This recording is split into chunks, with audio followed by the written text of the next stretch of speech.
अमर रहे, अमर रहे, अमर रहे, अमर रहे। हिंद विश्वराज्याचे सरसंस्थापक छत्रपती शिवरायांना मानाचा मुजरा करतो। भारतीय राज्यघटनेचे शिल्पकार भारतरत्न डॉक्टर बाबासाहेब आंबेडकर यांना मानवंदना अर्पित करतो,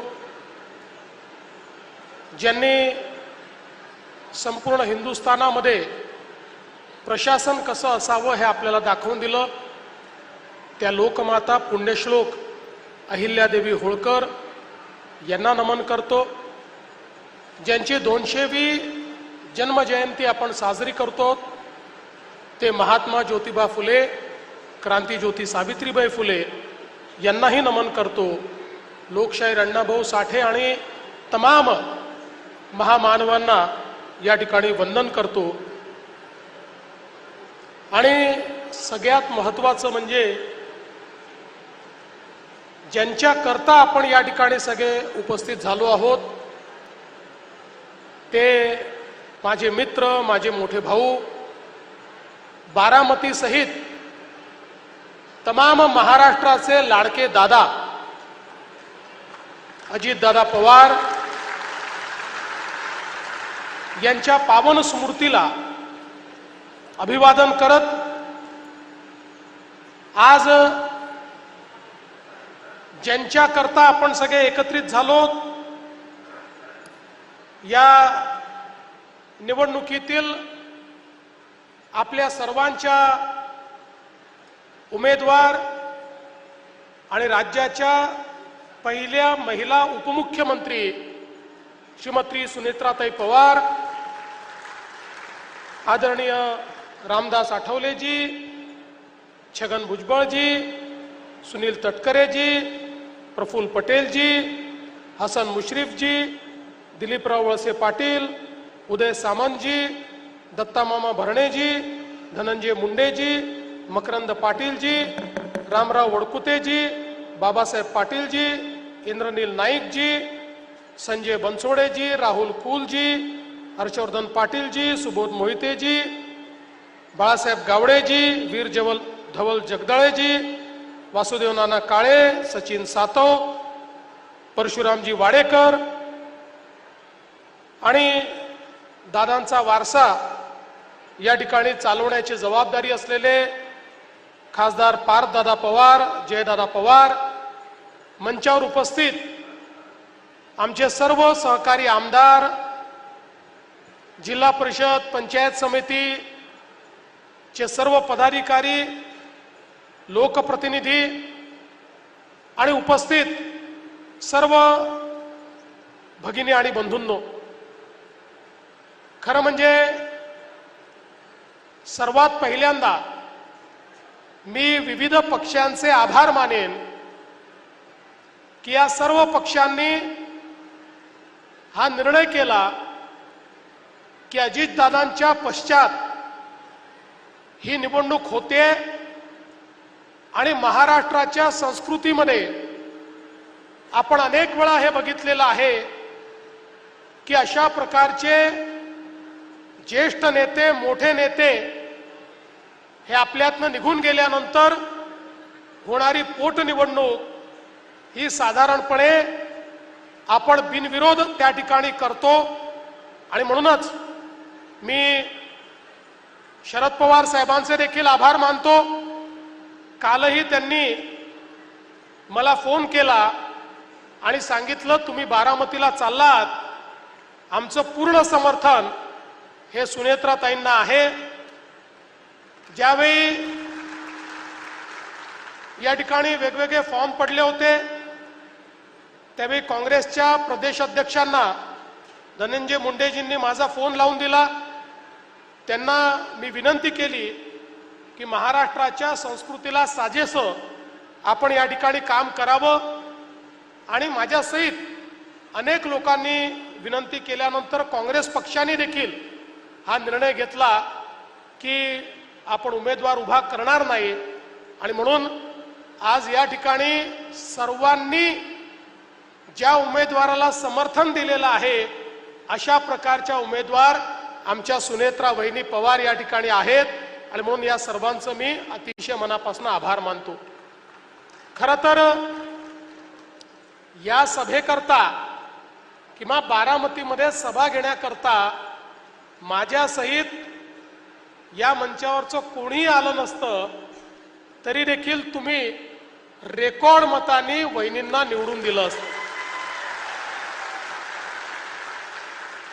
पण आमच्याकरता ही निवडणूक नाहीये, आमच्याकरता दादांच्या स्मृतीचा यज्ञ सुरू आहे आणि या यज्ञामध्ये आपली आहुती जर टाकली नाही तर आम्हाला जन्मभर हे वाटलं असतं की काहीतरी राहून गेलाय। कारण आपल्याला कल्पना आहे यज्ञामध्ये जर आहुती टाकली नाही तरी यज्ञ होतो, पण आपल्या मनाला रुखरुख राहते की आपण ती आहुती टाकू शकलो नाही आणि म्हणून ती आहुती टाकण्याकरता, दादांच्या स्मृती जपण्याकरता, त्या स्मृतीला उजाळा देण्याकरता, त्या स्मृतींना वंदना देण्याकरता खरं म्हणजे या ठिकाणी आम्ही आलो आहोत। आणि माझी बारामतीच्या सगळ्या मतदारांनाही विनंती आहे, आपल्यापैकी प्रत्येकाला माहिती आहे की वहिनी निवडून येणार आहेत, पण माहिती असल्यामुळे जर आपण या ठिकाणी मतदानाला जाऊन आपली मतदान रूपी आहुती ही दादांच्या स्मृतीला दिली नाही तर आपण करंटे ठरू। आणि म्हणून जसं रणरणत्या उन्हामध्ये आपण सगळे लोक या ठिकाणी या सांगता सभेकरता उपस्थित झालात, हीच अपेक्षा आहे बारामतीतला एक एक व्यक्ती, माता भगिनी, युवा बंधू सगळे या ठिकाणी 23 तारखेला मतदानाला जातील। आणि आजपर्यंत बारामतीमध्ये महाराष्ट्रातले रेकॉर्ड हे दादा करत होते, दादांच्या पश्चात वहिनींचा रेकॉर्ड हा आता बारामतीकरांना या ठिकाणी करून दाखवायचा आहे आणि म्हणून ही निवडणूक अत्यंत महत्त्वाची आहे। खरं म्हणजे दादांच्या पश्चात अतिशय दुःखात असताना देखील आपलं दुःख बाजूला ठेवून वहिनींनी पक्षाची आणि शासनाची धुरा सांभाळली। हे कठीण काम होतं, पण आपल्या समोर जे आदर्श आहेत त्या आदर्शांनी आपल्याला हे शिकवलंय की स्वतःचं दुःख महत्त्वाचं नसतं तर जनतेचा विश्वास हा अधिक महत्त्वाचा असतो, जनतेच्या प्रती आपलं कर्तव्य हे अधिक महत्त्वाचं असतं। आणि म्हणून त्या कर्तव्याच्या भावनेनं आपलं सर्व दुःख बाजूला ठेवलं आणि वहिनींनी ही धुरा या ठिकाणी स्वीकारली।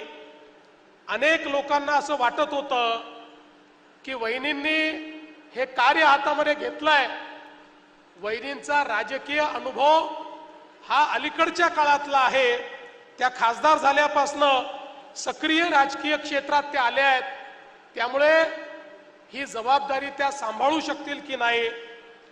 पण इतके वर्ष सामाजिक क्षेत्रात, आर्थिक क्षेत्रात आणि आपल्याला कल्पना आहे की शिक्षणाच्या क्षेत्रात वहिनींनी कार्य केलं, दादांची साथ वहिनींनी दिली, दादांच्या पाठीशी त्या उभ्या राहिल्या, त्यामुळे राजकारण देखील अतिशय जवळून त्यांनी बघितलं। नव्हे तर त्या ठिकाणी राजकारणामध्ये मागून ज्या गोष्टी कराव्या लागतात त्या सातत्याने या बारामतीमध्ये सांभाळण्याचं काम या वहिनी करत होत्या। आणि मी तुम्हाला दाव्याने सांगतो, गेल्या 2-2.5 महिन्यांमध्ये ज्या प्रकारचं कार्य वहिनींचं मी बघितलं, मला देखील राजकारणामध्ये लोकप्रतिनिधी म्हणून 35 वर्ष झाली आहेत, त्यामुळे एखाद्या नेत्याची क्षमता काय आहे ही आता ओळखण्याची क्षमता माझी देखील तयार झाली आहे।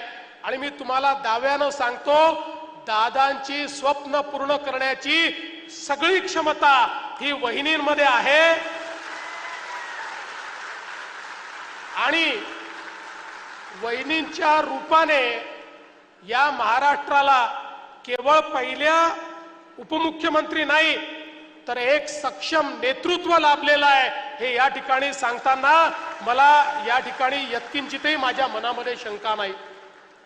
खरं तर अजितदादा पवारांसारखं नेतृत्व हे तयार होण्याकरता अनेक तप त्या ठिकाणी लागतात। अशा प्रकारचं नेतृत्व हे अनेक आगीच्या झळी सोसत संघर्ष करत आणि त्या ठिकाणी जनसामान्यांची मन जिंकत तयार होत असतं। महाराष्ट्राच्या कानाकोपऱ्याची माहिती असलेलं नेतृत्व, महाराष्ट्रातल्या सर्व जाती समाजामध्ये धर्मांमध्ये एक आपलेपणा निर्माण केलेलं नेतृत्व, महाराष्ट्राच्या विकास यात्रेमध्ये ज्यांनी मोठं योगदान दिलं असं नेतृत्व, महाराष्ट्राला कुठे न्यायचंय याची पूर्ण कल्पना असलेलं आणि त्याबद्दलचं मानचित्र असलेलं नेतृत्व। आणि हे सगळं करत असताना आवश्यक असेल त्यावेळेस कणखर, पण आवश्यकता असेल त्यावेळी अतिशय मऊ अशा प्रकारचा स्वभाव असलेलं हे नेतृत्व। खरं म्हणजे अशा प्रकारचं नेतृत्व एखाद्या राज्यामध्ये तयार होण्याकरता खूप वाट पाहावी लागते।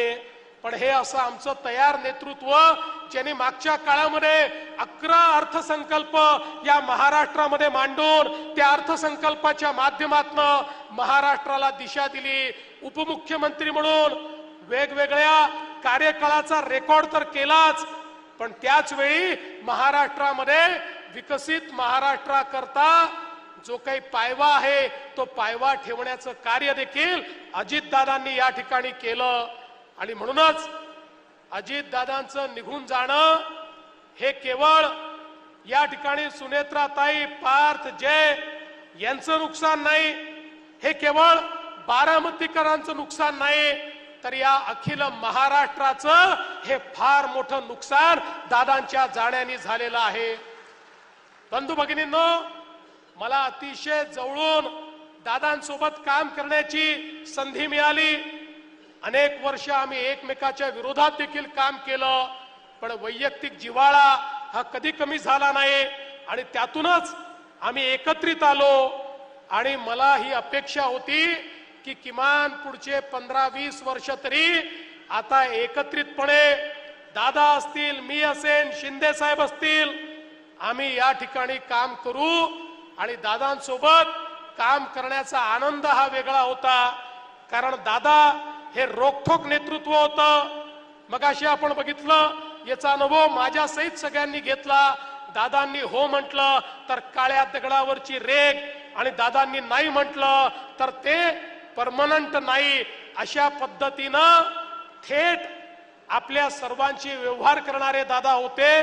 आणि त्याच वेळी जे संकल्प घेतले आहेत ते संकल्प पूर्ण करण्याकरता कुठल्याही प्रकारची मेहनत करण्याची तयारी ही दादांमध्ये होती। गुणग्राहकता हा दादांचा स्थायी भाव होता। या गुणग्राहकतेतून दादांनी तयार केलेला एक एक प्रकल्प जर आपण बघितला तर मला असं वाटतं की त्या प्रत्येक प्रकल्पाचा प्रत्येक अणुरेणू, त्यातला प्रत्येक कण ही दादांची जी आपली महती आहे, दादांची जी आठवण आहे ती आठवण आपल्याला सांगतो। कारण या प्रत्येक गोष्टीत दादांनी आपला जीव ओतला। सरकारी काम हे सरकारी कामासारखं नाही, तर सरकारी काम हे सर्वोत्तम दिसलं पाहिजे या दृष्टीनं दादांनी नेहमी काम केलं। आणि म्हणूनच आज ज्यावेळी दादांच्या संपूर्ण कार्याकडे आपण मागे वळून पाहतो त्यावेळी या महाराष्ट्राला त्यांनी लावलेली आर्थिक शिस्त ही देखील खऱ्या अर्थानं त्यांनी महाराष्ट्राला दिलेली देणगी आहे, याबद्दल माझ्या मनामध्ये कुठली शंका नाही। आज खरं म्हणजे अनेक नवीन कामं दादांनी सुरू केले होते, दादांचे अनेक स्वप्न होते, बारामती करता होते, महाराष्ट्र करता होते। नीरा करहा हा नदी जोड प्रकल्प ज्या माध्यमातून बारामतीच्या दुष्काळी भागामध्ये पाणी मिळालं पाहिजे हा प्रयत्न दादा करत होते। मी तुम्हाला आश्वस्त करण्याकरता आलो आहे, वहिनींच्या नेतृत्वामध्ये हा प्रकल्प पूर्ण करण्याकरता आम्ही सगळे त्यांच्या पाठीशी उभे आहोत।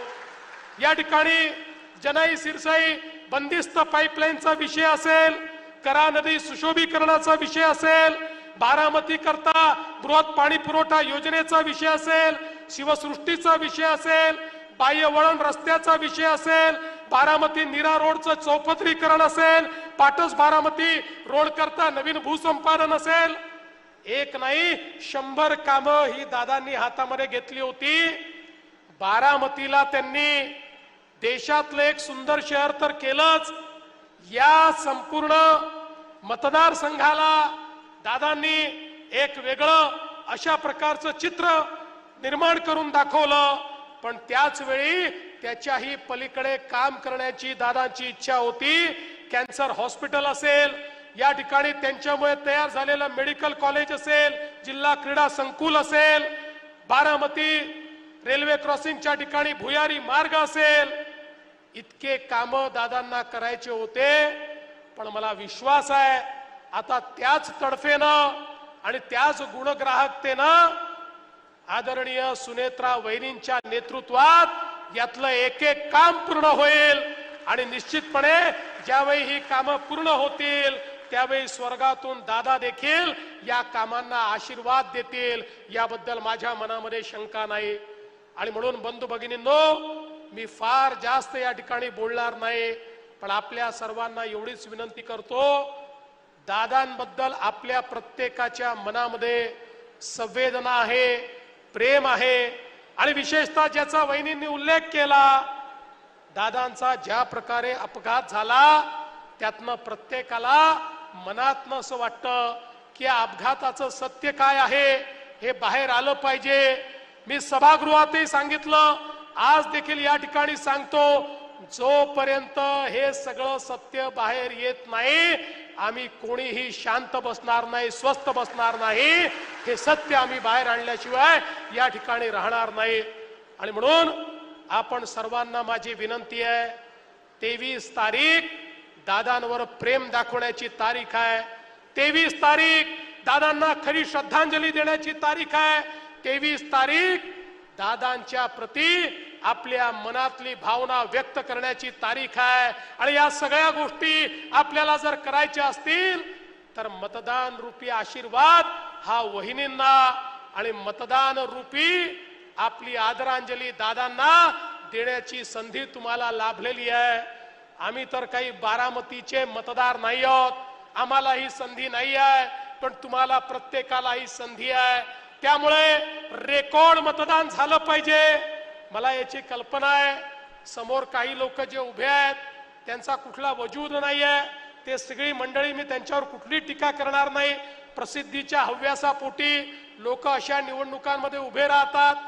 पण माझी तुम्हाला विनंती आहे की या वेळचा जो विजय आहे हा विजय संपूर्ण भारतामध्ये गाजला पाहिजे, ही विनंती आपल्या सर्वांना करतो. आणि पुन्हा एकदा दादांच्या पावन स्मृतीला या ठिकाणी अभिवादन करून मी माझं बोलणं संपवतो. धन्यवाद. जय हिंद, जय महाराष्ट्र.